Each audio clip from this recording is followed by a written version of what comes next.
Ladies and gentlemen, we present another in the series of air stories of the World War by that ace of all air story writers, George Bruce. George Bruce was a pioneer flyer. He knows flying. He knows the men who represented this country in the air during the World War. His stories are reflections of his own crowded life and the lives of our American war flyers in war-torn Europe. We are pleased to announce that Aces magazine, the pioneer flying story magazine for whom George Bruce writes exclusively, has given us special permission to broadcast these stories.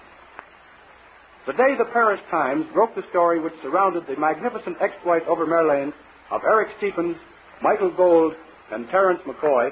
A reporter, carried away by a rush of adjectives, named them the Three Inseparables. The name swept across France and became a synonym of bravery and comradeship. But when they were first named the Three Inseparables, the gods of war must have chuckled, for no three men could have been so widely divergent in character, morals, and ideals. No three men ever hated each other more, nor would as gladly have murdered one another. Strange that these three should finally win the Legion of Honor, but the ceremony of their citation was not the beginning of the story. Stephens, Gold, and McCoy have just come back from their first battle and are listening to the CO, Captain West. Now listen, you guys. You sure did better than I'd hoped for. The Jerry swamped us, but we got out of it, thank God. And I want to compliment the three lads who hung together in that dogfight off my port wing. That triple formation of yours saved the day for the rest of this outfit, let me tell you. You fella, what's your name? Terence McCoy, sir. You flew point in that charge. Nice work. And the tall fellow, what's your name? Eric Stephens. Oh, I got you. You're the polo player. Used to be all over the newspapers. Captain of the Rumson Club team or something that beat the British club one year, ain't you? Yes, Captain. And you, chap? I didn't get your name right either. I'm Gold. Just Michael Gold. Gold, huh? McCoy, Stephens, and Gold. Oh.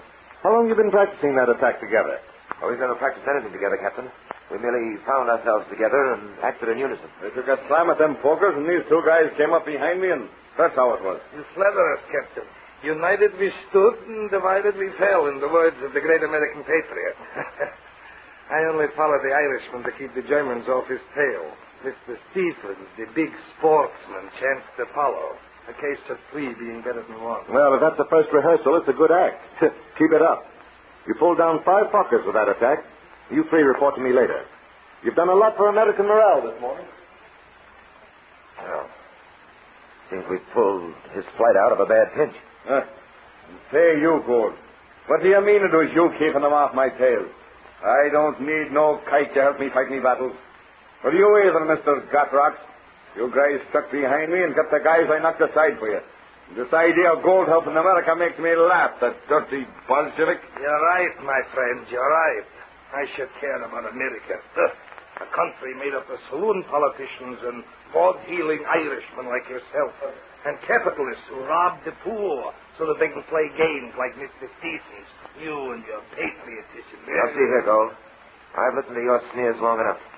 Didn't you tell me that you joined the service hoping to gain fame for yourselves so that you could go back and plot your revolutions? Well, I hope you never get back. You make me as tired as this shanty Irishman with his chest-pounding boasts. Calling me a shanty Irish again, are you, Stephen? You'll do some pounding on that stuck-up nose of yours. Maybe I ain't no university bigwig like this kite, or no 400 from Fifth Avenue. But I can knock you both into the middle of next week, and I've been aching for that chance for a long... You should have been a cop, McCoy. Then you could strike down the defenseless all you want to. You hate Stephens because he's your social superior. You don't dare lay a hand on him. You hate me because I'm a Jew. If you ever touch me with those pug hands of yours, you'll regret it. And that goes for you, too, you snob. I haven't what a fine pair I've got to fight with.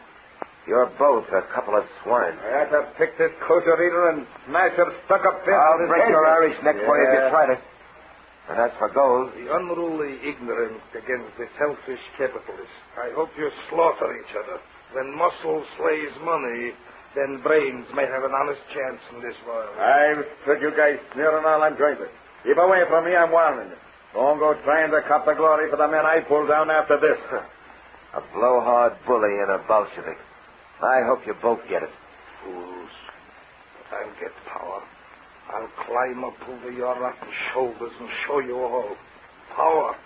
And then I'll see you both in hell.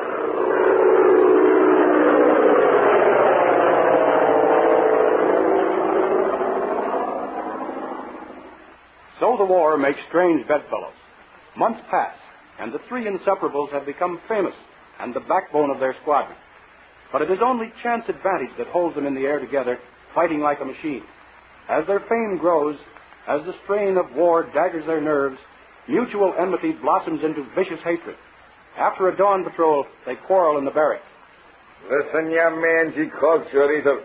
I'm tired of you sneaking along with Stevens behind me and getting fat on the jerrys I set up for you. And that German all shot to pieces in front of me today. And you ducked in and get the credit for bringing him down. You yellow punk, I'll knock your Take blood your off it. hands off my wrist. Don't make yourself any more ridiculous than nature has made you. Ah, you're both too yellow to fight. Yeah. Ever since we left Kelly, I've been waiting for this chance. After I smash gold, I'll start in on you, you big swell. Take your hands off me, Irishman. I'll kill you. You. All you can kill is Germans I set up for you. You set up for me. Oh, you big bluff. The only reason you ever got back on the field is because I pick off the ships you missed. I'll kill you, and I mean it. That goes for you too, Stephens. Why, you rotten Bolshevik. I'm sick of your sneers at America and at me. I'll fight you a duel anytime you say. That's your high and mighty idea of sportsmanship, eh? Why wouldn't you fight a duel? Me, the little Jew from the sweatshops who spends his nights poring over books while you were out trap shooting and fox hunting. You know you're a crack shot. But I'll get you a smarter way. I'd like to poison you. The kike may save me the trouble of getting you yet, Stephen. For 5 months now, you two skunks been living off my reputation. I've been hoping a pair of you'd break your necks. I'm thoroughly sick of both of you. You big mitt, you'd have been shot to ribbons this morning if I hadn't dropped that fucker off your starboard flank. Next time, I'll watch you fight your own battle. And as for you, Gold, I know that you're plotting Bolshevism propaganda for New York. And I intend to see that it never gets back there. And if you ever threaten to poison me again, I'll see you court-martialed. This is the second time you've hinted at that. You threatened me last week. But... What's the matter with that wine? Oh, I see. My bottle of bichloride has gone from that medicine shelf, huh? So you tried to fix me already, did you dirty little nihilist? So the educated kike has tried to poison you to death. That's a lie. If there was anything in that bottle of yours, Stephens, I never put it there. Oh, no? No. I wouldn't be sorry if you had taken a drink. But I didn't poison that wine of yours. McCoy heard me talk about it. Maybe McCoy thought he'd pull one of his smarts. You lie. I'll tear your head off, you dirty neck. You put up that gun. Why, heavens. The mutt tried to kill me. Oh, you big Irishman. You're shaking like a leaf. But you almost got you. That threat, didn't he? You make me laugh. I didn't shoot at that hog drawer. I just took out the gun to see if the safety was on. It went off by accident. The bullet went through that window behind him just by accident. Too bad.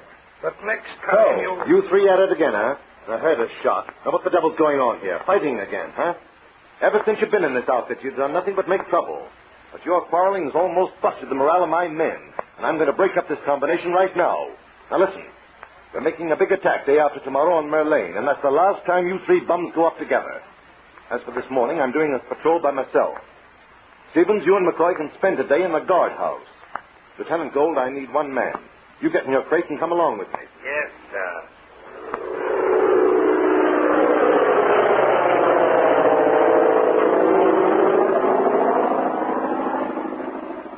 Well, can you beat that? The Jew goes up with West, while we sit here in the guardhouse, and he goes and saves West's life. What's that you say? Didn't you hear what them men out there is yelling? West got mobbed by a gang of hawkers and was fallen. Gold follows West's ship down into Norman's Land and carries West 2 miles on his back with the Jerry snipers shooting all around. That'll make that lousy Gold a bigger hero than ever. He'll be appointed flight leader for that attack we're going to make on Merlane. Damn. It's just what the Jew wants. Get himself a big name and go back to America and start trouble for the government. Listen, McCoy. That Bolshevik has got to be stopped. We'll have to stop him. That you'll do, you yellow snot. You were scared green of him. Well, you didn't do any scrapping when you put that slug through your hair. Now, listen, McCoy. We can finish our scrap afterwards. This time, we've got to play together. We've got to fix that murdering little Gold. Sure, and America'd be plenty better off without him. Exactly. The only reason he joined the service was to get power. He doesn't care anything about America. We'll have to stop his game. Sure, and I'll beat the little rat into a pulp. No, there's a better way. Let the Jerrys get him. Let him fight his own battle. He thinks he's so clever. It's murder in a way, but it's better than having him go back to New York to organize revolution. And it isn't a low trick like poison. Well, what's the plan? Let's have it. I'd do anything to get even with that skunk. The plan is simply this. When we fight over Merlane tomorrow, we'll go into our stunt attack. Very well. When we run into a mob of Germans, we'll simply pull out and let him demonstrate the hero he thinks he is. And the Germans will do the rest. Exactly.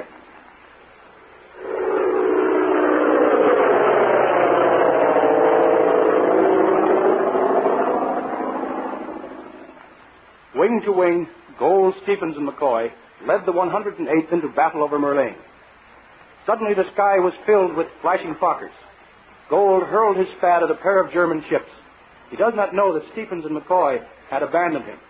Stephens and McCoy were a mile away down the sky, engaged in a terrific dogfight with a swarm of Germans who had suddenly attacked them from high above. Stephens' ship was raked by gunfire from all sides. 4 Fokkers bore down on McCoy's tail as the Irishman dove to escape the fierce attack of 2 Germans who were riddling his flank. It was all up with McCoy and Stephens. But just as they thought they were done for, a gray Spad came roaring out of nowhere, looping, zooming, spraying hot death at the attacking Germans. Michael Gold to the rescue. Once again the 3 flew wing to wing, hurled their stunting ship at the Germans. The Fokkers fell back, turned tail, and ran. The Battle of Merlane was won. Wounded and victorious, Gold, McCoy, and Stephens landed their bullet-torn ships on the home field. My God. I thought the Jerry's had us that time. You pulled us out of that fire, Gold. If you hadn't come back, you'd have got us. Gold just saved the day. And Jerry's almost got me. I didn't think you'd ever get out of that first dogfight you was in. Listen, you fellas. I didn't leave you in the first place. My engine conked on that dive of mine. When I got out of it, you guys was gone. What? I knew it looked like I pulled out on you two. But my ship went out of control, and I had all I could do to get those Jerry's off my tail. When I looked up, you were a mile away. I got to you as soon as I could. Well, I'm sure damned this time. I'm giving you this straight. Listen, before I went up this morning, I made up my mind I'd fight square from now on. Be the good soldier I ought to be. Yesterday, well, something happened to me, I guess. It was while I was carrying Old Man West out of no man's land. He was wounded badly. All the time he was on my back, he kept talking about America, his country, the land he wanted to save. Somehow, I never thought of America like that. West was babbling unconscious, but his heart still wanted to get in there and fight for America, for a land of honor and freedom. Listen, all my life I've hated America. But when I heard the skipper talking like that, well, it got into me, that's all. When I went up this morning, I determined to fly like a good soldier. I wanted to do it for West and for my country. And so I didn't try to pull out on you fellows. You try to pull out on us. Why, damn it, I can't stand it. Listen, Gold. Don't apologize to us, for God's sake. We pulled out on you. We tried to leave you in the lurch. I'm sorry, Gold. Honest to God, I am.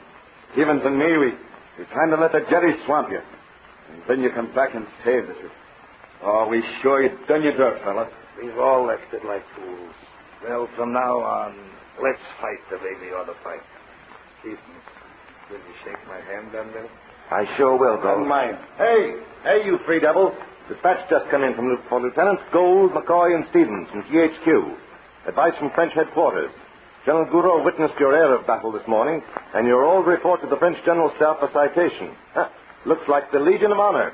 Say, boys, there's a bottle of wine in my kit. And there'll be no poison in it, neither. We'll fill them up and drink to the 3 of us. The 3 inseparables. The 3 inseparables.